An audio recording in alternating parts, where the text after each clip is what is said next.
कि ईश्वर ने तुम्हें चुना है मेरी साधना करने के लिए, मेरी ओर आने के लिए, तो वो तुम्हें कहीं भी फंसने नहीं देगा। जिससे भी आप प्रेम करेंगे, चाहे वो आपके घर में कोई भी हो या चाहे कोई बाहर का हो, भगवान उससे आपका मुंह तुड़वाएगा।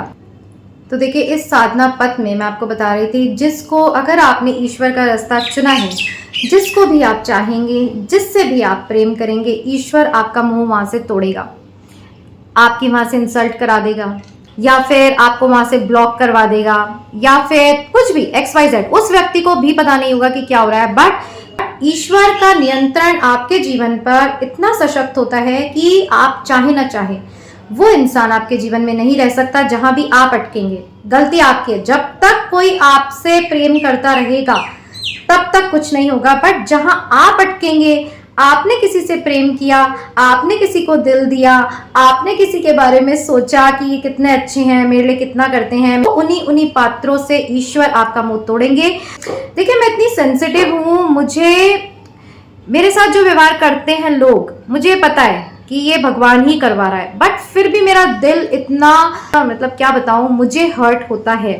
फिर मैं भगवान से कहती हूँ कि मैंने क्यों ही इनसे बात करी, या मैंने क्यों ही इससे प्रेम करा। मुझे साफ समझ में आता है कि भगवान मेरे जीवन में किसी भी ऐसे व्यक्ति को नहीं रहने देंगे जो मुझे उससे दूर कर दे, बट फिर भी दुख तो होता है, क्योंकि अल्टीमेटली आप ह्यूमन बीइंग्स हैं और आप चाहते हैं कि वो आपके जीवन में सदा बने रहें।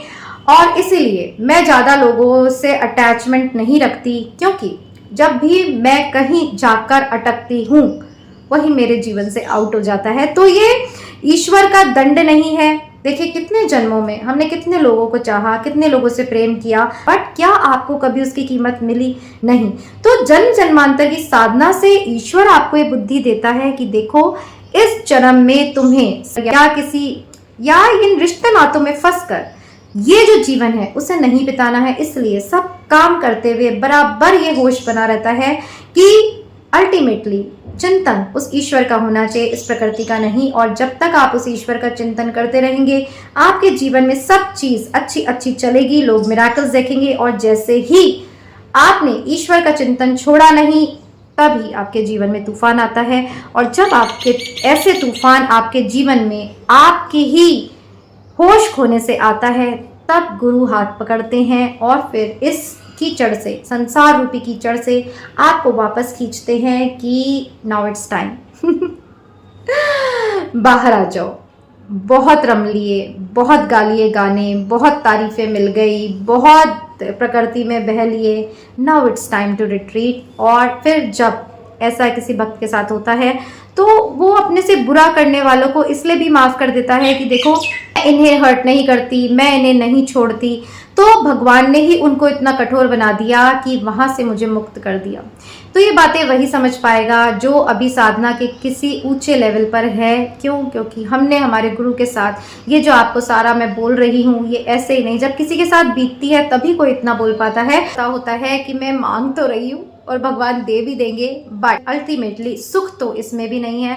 इसलिए जो भी लोग गिने चुने मेरी लाइफ में है, ऐसे नहीं है, गिने चुने इसलिए बोल रही हूँ क्योंकि मेरी लाइफ में तो बहुत सारे लोग हैं और मैं सबसे ही प्रेम करती हूँ, बट गिने चुने कुछ लोग हैं जिनसे मेरा डेली का कांटेक्ट रहता है, जो मेरे मतलब फैमिली भी इतनी बड़ी है, बस उस फैमिली में से भी कुछ गिने चुने लोग हैं जिनसे मेरा कांटेक्ट रहता है। और उनसे भी अगर मैं प्रेम करती हूँ तो मैं डरती हूँ कि भगवान कहीं मैं यहाँ अटक ना जाऊं, कहीं तुम इसको मुझसे छीन ना लो। ऐसा नहीं कि मृत्यु से ही कोई छीनेगा, नहीं, कोई मन से भी आपको दूर कर सकता है।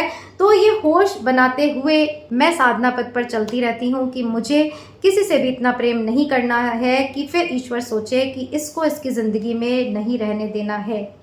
इसीलिए मैं प्रेम के मामले में, किसी से मोह रखने के मामले में बहुत सजग रहती हूँ, क्योंकि मुझे पता है वो जो कृष्ण है वो मुझे, अगर उसने मुझे चुना है तो कहीं भी फंसने नहीं देगा, कहीं भी अटकने नहीं देगा। तो कुछ भी किसी को भी बोलते हुए, एक्सप्रेस करते हुए मैं अपने आप को रोक लेती हूँ कि भगवान कि मैं इससे भी इसलिए प्रेम करती हूँ क्योंकि तुम ही मुझे इसमें दिखाई देते हो, तो तुम मुझसे अलग नहीं हो, तो इसे भी मुझसे अलग मत करना। ऐसी ही मेरी जीवन की यात्रा है।